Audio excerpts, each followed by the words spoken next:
Prokuroria do të hetojë pallatet e ndërtuara gjatë 10 viteve të fundit, sekuestrohen dosjet në Bashkinë e Durrësit dhe Tiranës.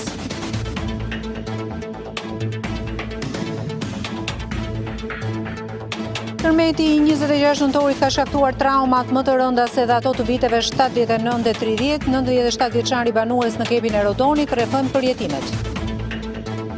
Urbanistët kërkojnë braktisjen e pallatit në Lezhë, ministri Lesha i ngretonet me inxhinierin dhe jep urdhër, ndërtesa është rregull, banorët vendosin largimin.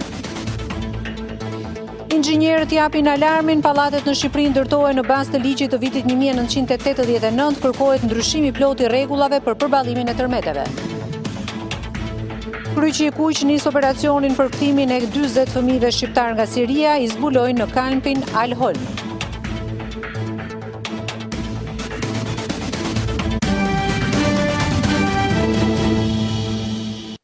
Të nderuar teleshikues, mirëmbrëma, ju përshëndes nga edicioni qendror i lajmeve në Radio Televizionin Ora. Një javë nga tërmeti i 26 nëntorit, prokurorit kanë nisur punën për evidentimin e personave përgjegjës për dëmtimin e banesave. Në qytetin e Durrësit, prokurorët kanë sekuestruar edhe dokumentacionin e objekteve, ndërsa në Tiranë, prokuroria i kërkon bashkisë deri në 5 dhjetor listën e objekteve të dëmtuara.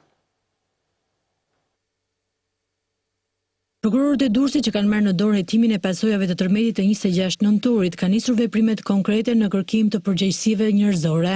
Një grup prokurorësh zbarkoi këtë të martë në Bashkinë e Durrësit, ku sipas burimeve kanë kërkuar informacion dhe kanë sekuestruar një numër të madh dosjesh të pallateve.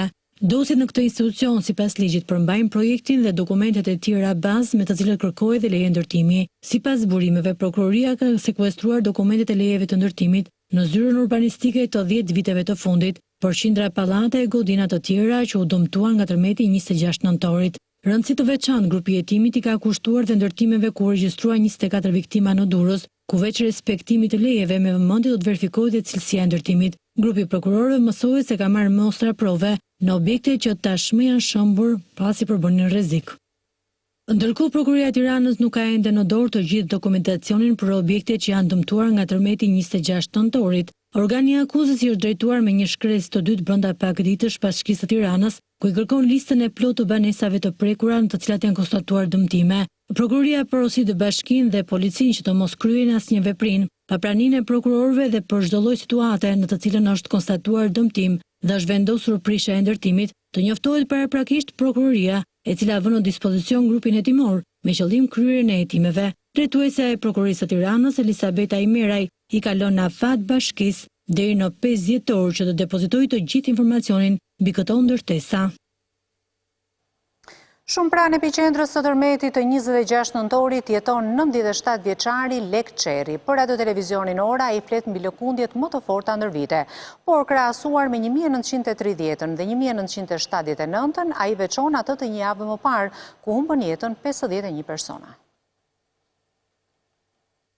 97 vjeçari Lek Qerri është nga banorët e rrallë të fshatit Bizi i Ishmit, zonë pranë epiqendrës së tërmetit, që ka përjetuar lëkundjet më të forta në vend. Megjithatë, ai veçon vitin 1979 dhe atë të 26 nëntorit. Po kena përjetu, po nuk ishim kalaqë, kështu me muna, ishim sholla me kasht. Edhe nuk është gjatë i ditë, për shembitit, herë, 2, 3, edhe kalojte. Po kësë s'ka kalu hiq, kja ka përshtu bo javë. Kam qenë milat ditë, kam bajmen, aja që tërbeti bajranë. I moshuari kujton edhe tërmetin e viteve 30 që shkaktoi 30 të vrarë mbi 100 të plagosur, kohë kur ai ishte ende i mitur. Po jo më jatë shumë. Tashmë për shkak të dëmtimeve në banesë, 97 vjeçari qëndron i strehuar në çadër, teksa shqetësim për të mbetet trauma e gjatë që la pas. Qëndro ka ora 3 e para. Ka ora 3 me zi dullëm për jashtë, ku më shku. Kanë fletë rëpë i natë për jashtë, pa qadër pa gjatë. Tërmeti i 26 nëntorit është pasuar me lëkundje të shumta, ku sipas sismologëve numri i ka kaluar 1300 goditje. Edhe pse banesat e dëmtuara janë kthyer në pallate vdekje prej tërmetit, debatet për se cilat objekte janë të banueshme nuk mungojnë. Ministri i Brendshëm Sandër Leshaj përdor tonet e generalit për të kundërshtuar qëndrimin e Bashkisë së Lezhës për një pallat 12 katësh në qytet. Ndërsa bashkia e cilëson të rrezikshëm, Leshaj u kërkoi të mos përhapin panik për një ndërtesë për të cilën deklaroi se është gati të jetojë edhe vetë. Shumë kujdes për përhap panik. Ti do të kush e ka? Po kryetari çfarë? Në gjykim është shumë e rrezikshme. Për para dikot me njerëzit e Ky xhami gjithë. Ministri i Brendshëm Sandër Leshaj shpërtheu në kritika ndaj zyrtarit dhe kryetarit të Bashkisë së Lezhës, Pier Indreu, në lidhje me gjendjen e një pallati 12 katësh. Bashkia e ka vlerësuar të rrezikshëm objektin dhe u ka kërkuar banorëve të dalin jashtë deri në një verifikim të plot. Maksimumi nesër, mundësisht sonte do vjen këta shumë. Por më nxjerr me arakun ju, një pallat më shoshtyn një xham.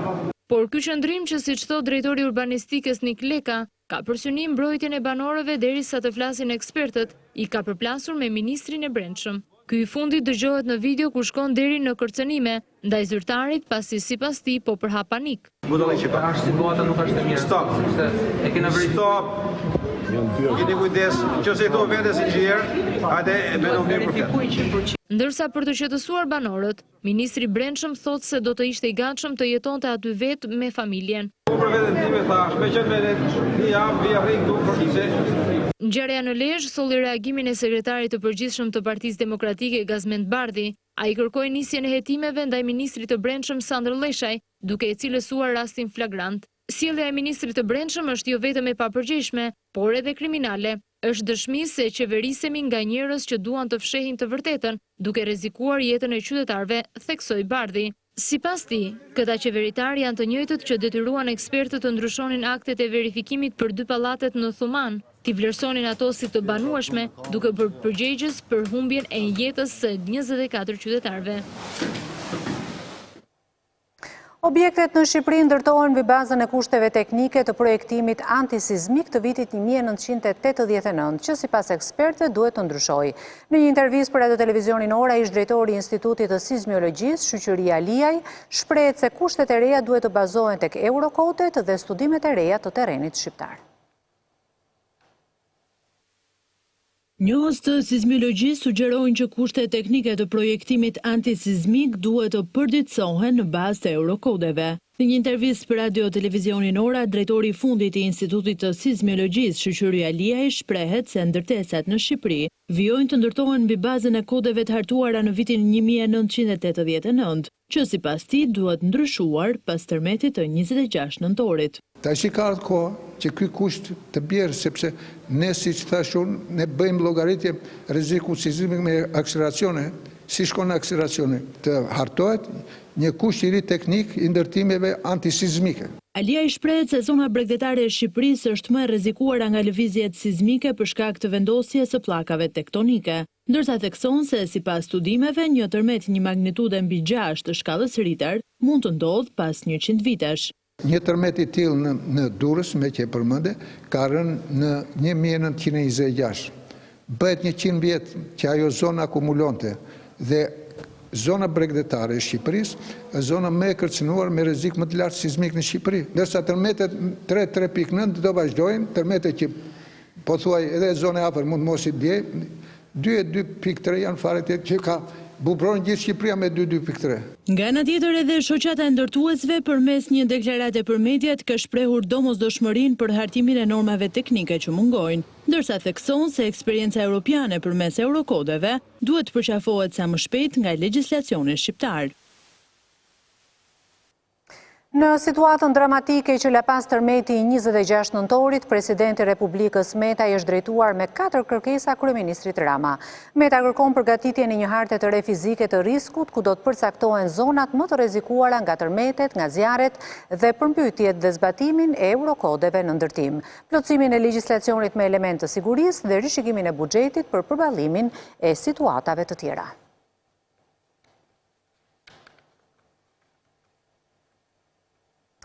Banorët e pallateve të dëmtuara në Mamuras kanë shndërruar makinat në shtëpi pas tërmetit të 26 nëntorit. Ata thonë se kanë frikë të futen në banesa pa u certifikuar më parë nga ekspertët nëse përbëjnë ose jo rrezik.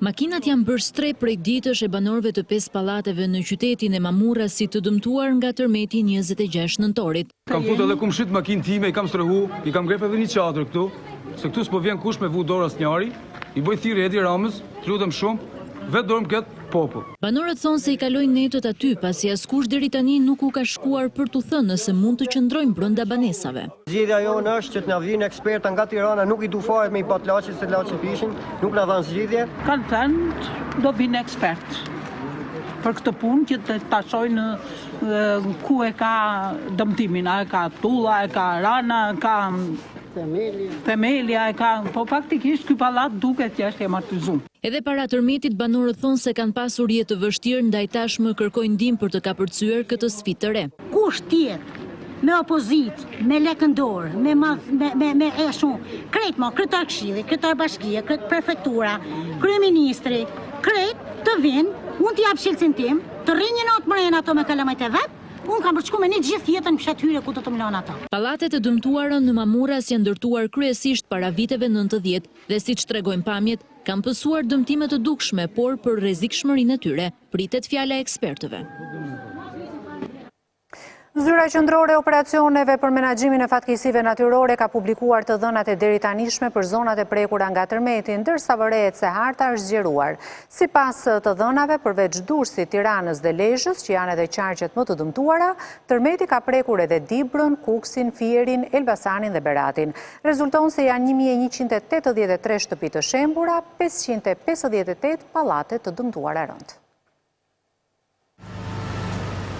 Shtohet harta e qarqeve të prekura nga tërmeti përveç Durrësit, Tiranës dhe Lezhës, që janë edhe qarqet më të dëmtuara në listë, janë shtuar Dibra, Kuksi, Fieri, Elbasani dhe Berati. Aktualisht nga strukturat shtetërore janë përllogaritur paraprakisht dëmet në Durrës, Tiranë, Lezhë, Elbasan, Kukës dhe Dibër. Zyra qendrore e operacioneve për menaxhimin e fatkeqësive natyrore publikoi të dhënat ku rezulton se deri në orën 12 të ditës së sotme, në total janë 1183 shtëpi të shembura, 5497 të dëmtuara rënd dhe 3520 shtëpi të dëmtuara lehtë. Sa i takon pallateve, 558 janë të dëmtuara rënd dhe 335 të dëmtuara lehtë. Shkollat të dëmtuara, në total deri tani kemi 28, Tirana 11, Lezhë 5, Kukës 3, Elbasan 9, kabina elektrike të dëmtuara kemi 15 në Tiranë. Sipas zëvendës ministres së brendshme, dëmet janë evidentuar edhe në biznese ku vetëm në Tiranë janë identifikuar 146 të tilla. Bizneset të dëmtuara janë të identifikuara deri tani në qarkun e Tiranës 146 dhe qendra shëndetësore të dëmtuara aktualisht kemi 2, një në Tiranë dhe një në Kukës. Qytetarët e evakuar janë rreth 3224, ku 1961 janë vendosur në hotele, pjesa tjetër në çadra sociale dhe tek të afërmit e tyre. Një pallat 6 katësh ushem me shpërthim të kontrolluar në zonën e plazhit në Durrës, pasi kishte marrë dëmtime në strukturë pas tërmetit të 26 nëntorit. E shohim.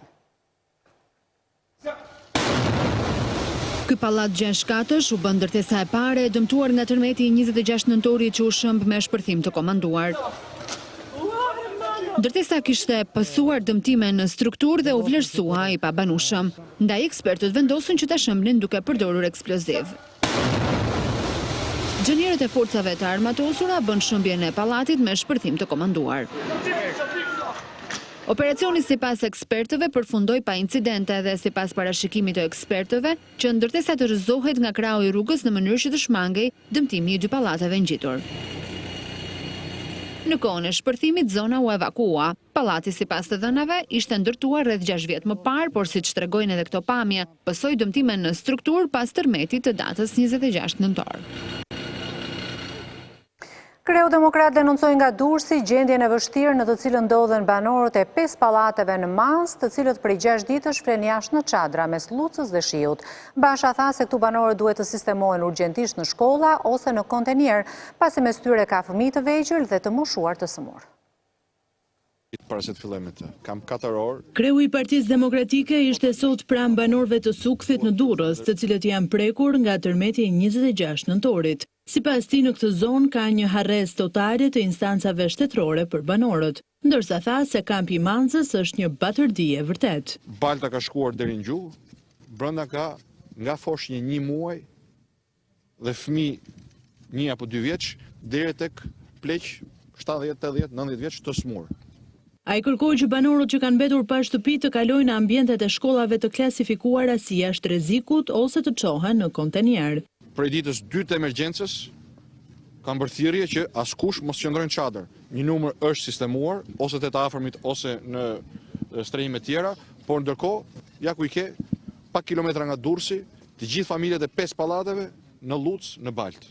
Kryedemokrati Lulzim Basha tha se banorët po ankohen për trajtimin e diferencuar, ndërsa sipas tij bëri thirrje qeverisë që të marrë në konsiderat propozimet e tij. Pa ndihmë, ankohen për seleksionim, që dikush s'merr asgjë dhe dikush tjetër ka marrë shumë më shumë se sa çka nevojë, ankohen që marrin ata që kanë më pak nevojë, që mund të kenë më pak dëme. Unë nuk jam gjendje t'i verifikoj, por ankesat janë masive. Basha u ndal edhe tek fshati Gjuricaj, ku sipas tij 90% e banesave janë kthyer në të pabanueshme nga tërmeti. Një kompani izraelite në Rumani pretendon se ka arritur të zhvillojë sistemin për gjetjen me saktësi të lartë të tërmeteve mbi 4.5 ballë mbi 4 orë përpara se të ndodhin. Gjetjet e deritanishme pretendohet se janë konfirmuar edhe nga sismologët europianë.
Ka nisur zyrtarisht në Kukës u regjistruan rreshtet e para të dëborës që në lartësinë 800 metra mbi nivelin e detit. Rreshtet e para të dëborës ka nisur edhe në Kosovë.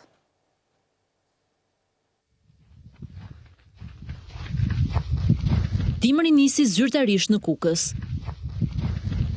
Këto pamje janë regjistruar mëngjesin e së martës në Shishtavec dhe qytetin e Kukësit. Ndryshimi i temperaturave solli borën e parë në lartësinë 800 metra mbi nivelin e detit. Rreshtet ishin me intensitet të lartë, por për shkak se u shoqëruan me shi, bora nuk ngjiti në qytet. Veç lagështisë në rrugë, aktualisht nuk ka raportime për probleme të tjera në qarkullimin rrugor, por autoritetet kërkojnë kujdes. Sipas parashikimeve, rreshtet e dëborës pritet të nisin dhe në zona të tjera në veri e verilindje. Rreshtet e dëborës nisën dhe në disa qytete të Kosovës, nga ku nuk raportohen problematika. Hetimi për shkarkimin e presidentit Meta nga ana e Komisionit Hetimor Parlamentar shtyhet për në vitin e ardhshëm. Pavarësisht situatës që ka vendi pas tërmetit, mazhoranca nuk harroi të kujdeset që Komisioni t'i shtyhet afati me 4 muaj për të patur kohë të mjaftueshme për të mbledhur prova kundër kreut të shtetit.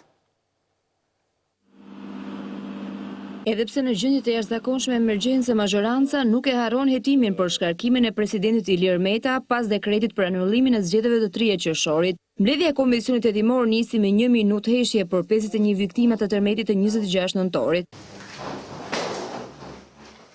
Një ditë pasi kryeministri Edi Rama i shkoi në zyri Ilir Metës për mbledhjen e Këshillit të Sigurisë Kombëtare, Komisioni Hetimor kërkon shtyrjen e afatit për shqyrtimin e materialeve me 4 muaj.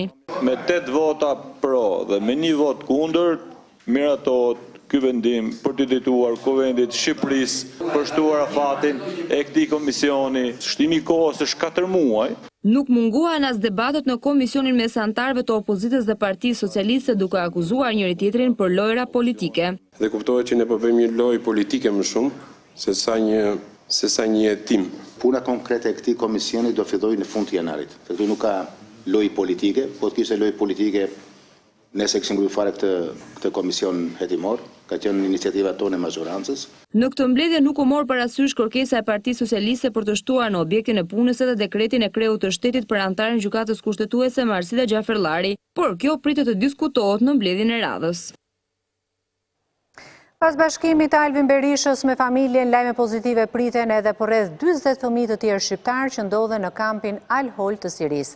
Lajmi konfirmohet nga Federata Ndërkombëtare e Kryqit të Kuq, e cila thotë se priten veprime konkrete brenda disa javësh, ndërsa tani po verifikohet gjendja në terren.